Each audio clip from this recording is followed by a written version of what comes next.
I do appreciate everybody being here this morning with our inclement weather. It's really proving nice. It ought to be just gorgeous later in the day. When I looked at the title that Reverend Marcia had given me for this morning, what the season means to me, it always stimulates a lot of thought in me. And one of the thoughts I had was, I'll just give you the same talk I gave you last year, because that's kind of what one of my talks during last December was about. And so I sat with that for a while, and I never was comfortable with just doing that. And I've done that in the past. I've repeated some of the talks I've given over the years.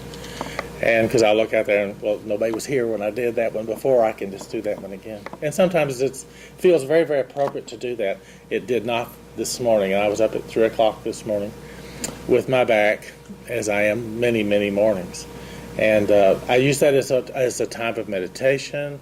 I use that as a time of really calming myself down with the pain that I endure some of the time. I have a tendency to run up my blood pressure.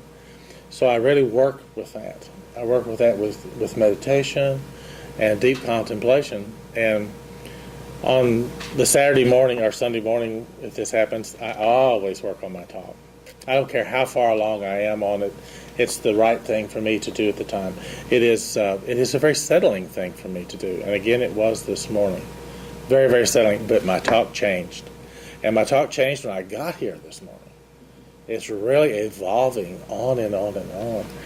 And it has to do with some things that are going on in our world today. And it also has to do with what the season's about. And it has to do with what the song was about. The Carol of Peace. One of the names we've used for Jesus for many, many years is the Prince of Peace. But do we see that in our world today? Do we see peace in our world? And so this really sent me on really quite an adventure in my own mind, getting ready for this morning. What the season means to me, and should mean to all of us, is peace. It is the celebration of a life coming into the world that brought such new thoughts, that brought new ideas, a new way of looking at things. Jesus really intended for his message to change the world. And it did. And it changed it in ways maybe Jesus didn't expect. I'm finishing up a book I've been working on for several months now. It's been a very difficult book to read, but it's one I thought I wanted to read. So like a bulldog, I'm just staying with this book. And it's called The Jesus Wars. It's about 6 or 7 different centuries, starting around the 3rd century and moving forward into, I think, we're talking occasionally into now the Middle Ages, but then they jump back. It's really running through about the 9th century into the 10th century. And it's talking about all the difficulties that occurred during that time. And I've done a lot of study on this over lots of years. This is a little later study, time period-wise, than I've often done. But the emphasis of the book is something we're still doing today. We are wondering about who Jesus was, where he came from, what he really did, what was the real nature of him as a person, what was the nature of him as maybe a person of divinity, which we use a lot, especially this time of year. And that was a struggle that went on all through the early church. And actually, I'm finishing the book, they're talking about it's still a struggle today. It's a struggle that separates us into different denominations. That's why there's different denominations. We all choose to want to look at things differently, don't we? Has that brought peace to our world? No, it hasn't. And that's one of the things that really struck me in the last couple of days. And one of the factors in this is someone who just recently died. Have you been inundated with Nelson Mandela? Have we not? There's so much about Nelson I did not know. And now it's all over. It's all over the news. It's over all the programs, too. And it's what struck me first this morning was, if I talked about what I talked about last year, I'm dredging it all up again. I can dredge up all of those old feelings from my childhood that I heard from my dad, who disliked Christmas because it costs more money. And we were lower middle income, sort of someplace in there. My dad was a policeman. And the stress and the strain of all of a sudden gifts to buy and stuff. And there never was extra money, really. If there was, my dad knew what to do with it. Daddy didn't have 2 nickels. He had to spend one of them. And that was just my dad's nature. And I've inherited part of that nature, too. I can dredge those feelings up again, but what does that change? And Taffy and I were talking when she got here this morning. You know what the definition of insanity is? Doing the same thing over and over again, expecting different results. Absolutely. And who said that? I don't know. It's a tribute to Einstein. I looked it up when I got here. Albert Einstein. The definition of insanity. Doing the same thing over and over again, expecting different results. So if I dredge all that up again, why would I think my life would be different? If I talk about, and I did last year too, the anxiety often that I have with the hustle and bustle. The traffic just seems to double, triple, and quadruple around the Christmas holidays. Getting anywhere, getting into stores, and doing almost anything gets to be downright difficult. And I don't like difficult. That's not where I really want to be at this time of year. So I find that I have some consternation about the pace and the season and all. So, and I can dredge all that up again and talk about it. What good does that do me? What good does that? That's insanity. I practice insanity very regularly, and I actually didn't look at it that way. That was one of my revelations this morning at 3 o'clock. Gosh, I'm insane. I'm doing some of the same things over and over again, expecting different results. I would like to see a world that works for everyone. Only a peaceful world will work for everyone. Period. I was at a dance the other night, and there's this fellow I know, and he makes a comment, and he says, "Oh, these one-worlders, they want to redistribute wealth." He picks on something every once in a while. He is the reason I went to a class at Asilomar that's dealing with difficult people. And actually, I'm learning to deal with him. But then I heard this comments from him. Guess what? If we look at our wanting the world to work for everyone, that makes me a one-worlder. But we live in a smaller and smaller world. All of technology, all of communication makes this a smaller and smaller world. And some people, he's one of them, resists that. I find myself occasionally in fear, resisting it too. So I have to get beyond my fear. And I have to get beyond my insanity. If there is to be peace on this planet, if this is to ever be a place where it works for everyone, it has to start with me. And I have to give up my insanity. I have to give up my insanity. I am tired of living in an insane world. I really am. And how do I change that? I change me. That's the only way any of this ever works. Well, there's an example out there for me to look at today. And I know more about this guy since he died, Nelson Mandela. He did one of the most remarkable things in history. He was in prison for 27 years. We know, we're really getting familiar with this whole story, aren't we? And he came out. What we don't know, and what I didn't know, was the enormous violence that was occurring in his country. It's a long time ago. I was a teenager and it was before I was born. All this was going on over there. The violence that was going on in South Africa was just almost beyond belief. People were regularly being burned alive. it was just awesome. And what changed him and sent him to prison was the South African government killed 69 protesters, unarmed civilians. And they killed them all. They shot them all dead. And so they went underground, and he decided peacefulness would not work. He was working towards a nonviolent solution to his country's problems. And when they did that act, he decided that that wasn't going to work. And they went underground, and they labeled them as terrorists, and I was listening to the program, and they were talking about the trial where they were being convicted of treason. It was well, there's a right way to say that. The conclusion, they knew what it was going to be. Thank you. Foregone conclusion that they were all going to be convicted, and they all thought they were going to be hanged. And I don't remember how many there was in his group of that they arrested at the time. And he got up and he said, I choose not to live in a country that is like our country is today. I'm paraphrasing his words.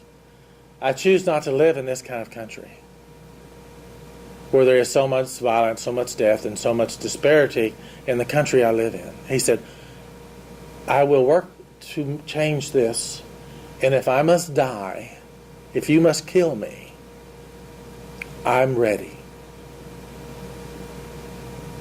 I'm ready to die for my cause. Well, they sent him all to prison for life, and he served 27 years. And he made some miraculous changes while he was in prison. He really did. And I didn't know that it was a prison time of hard labor. He had to have eye surgery after he got out of prison because the salt mine he worked in and all the salt damaged his tear ducts. And he had to have those repaired. And I didn't know that either. So it wasn't just a comfortable time sitting around a cell. It was a life of hard labor. Then the government started negotiating with him because things continued to deteriorate while he was in prison. Things never got better. And of course it was F.W. de Klerk that partnered with him while he was still in prison to make things change. And what Nelson Mandela did, and the results today are, what he did was, there is no retribution. There's only reconciliation. What a wonderful new thought. How do I live in a world of nonviolence? I get to a place of nonviolence. And I preach that nonviolence. And he got to be, through his own will, the leader of his group. He wasn't elected at that. He just took it over. And he said, we will not have retribution. And enormously violent things had happened. People were just missing. It was just, and there was so much pain in both communities, in the white community and the black community of South Africa. And everyone suspected. I was listening to a reporter. He was there when Nelson Mandela was released from prison. He was there when Nelson Mandela was convicted. And then he went back and he was there when Nelson Mandela was released from prison. And he said, I thought things were going to even get so much worse than they were. The violence was still continuing. He said, it's going to get worse. And it didn't. And Nelson Mandela stood in the middle of all of that and said, this is not what we're going to do. And he had to work with both communities to quell the violence. They show his inauguration. They've showed it several times on TV. Did you notice they were behind some very, very thick bulletproof glass when he was sworn in? The glass is so thick and it's green looking. You know, they were in a bulletproof box that was just could not. There was so much tension still going on. And he stood in the middle of that and he says, I have a new thought. I have a new thought. I have a new plan. I have a new thought, and I have a new plan. And it was either yesterday or this morning I was watching, and they were interviewing a lady who had done a lot of interviews with him. I don't remember her name either. And they were in Soweto, which was one of the extreme ghettos of the time. And the celebrations were going on about Mandela's life. And white people were walking around and black people were walking around. Mixed couples were walking around. And nobody was afraid. Nobody was afraid. In a place 2 decades ago was such horrible violence. And today, because of Nelson Mandela's new thought, it's a place of peace. It's not a perfect place. They talked about some of the problems they still have. But here are people walking around in a community that would have been extremely dangerous for everybody before he had his new thought. And Jesus had a new thought. Jesus was really the first person in history who says we need a new world order. That's what Jesus was really talking about in his ministry. We've changed it and it's been morphed around, and I was reading about all this stuff in the Jesus Wars. And they were killing each other over the theologies that they came up with. And the two main things was one nature or two natures. What was the real nature of Jesus? Was he born divine, or did he become divine later?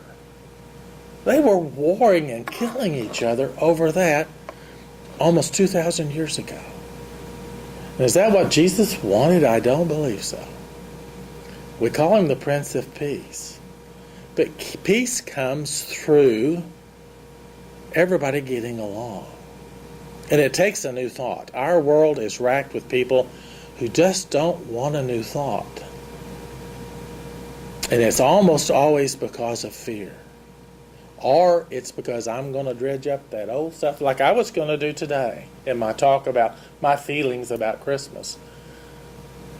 And we have to let go of all of that. It has to start with here. Everything has to start with here.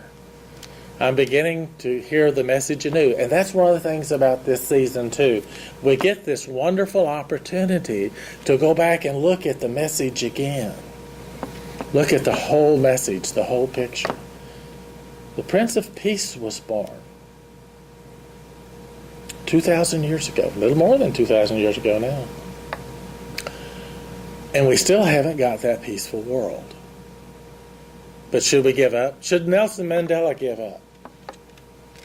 If he had given up, South Africa would still be probably one of the bloodiest places in the world. And it's not, because he didn't.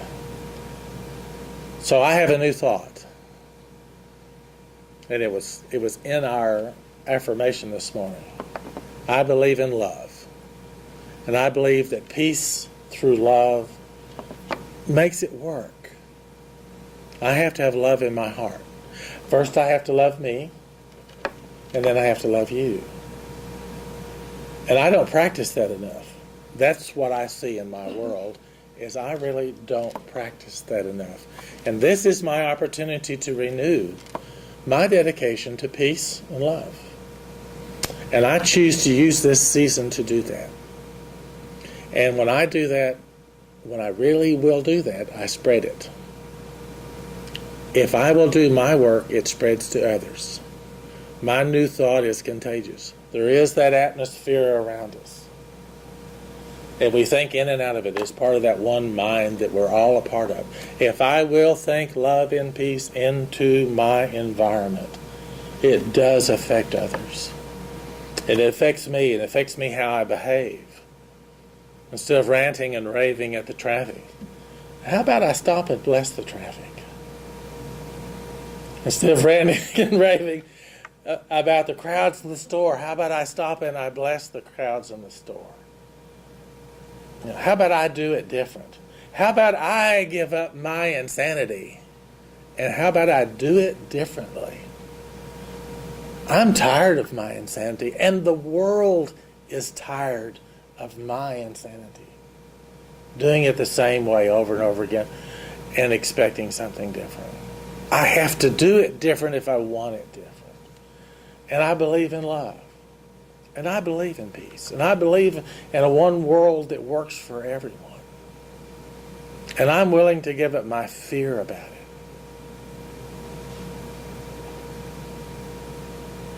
I'm willing. So that's my dedication to this season, 2013 Christmas season. My dedication is to give up my insanity and do it differently. I dedicate myself to blessing everything around me through this whole season. I pick up the mantle of Nelson Mandela and Jesus and Martin Luther King, all the greats that have come before us, that has shown us the way. Gandhi, what a wonderful way shower they have all been. They were guys who gave up their insanity. They were willing to see a new world order, a new way of doing everything. I joined them because I want it. I want a peaceful world. I want a world that works for everyone. I really want that. Stop and imagine what that could be like when everything is done from love and peace. That's a little overwhelming, but what a wonderful place we all could live in. I've talked a lot in the past about being happy. What if we're surrounded only by happy people? What a life. What a world. What we could do with all the resources that the Creator has given us if we could do it all from peace and love.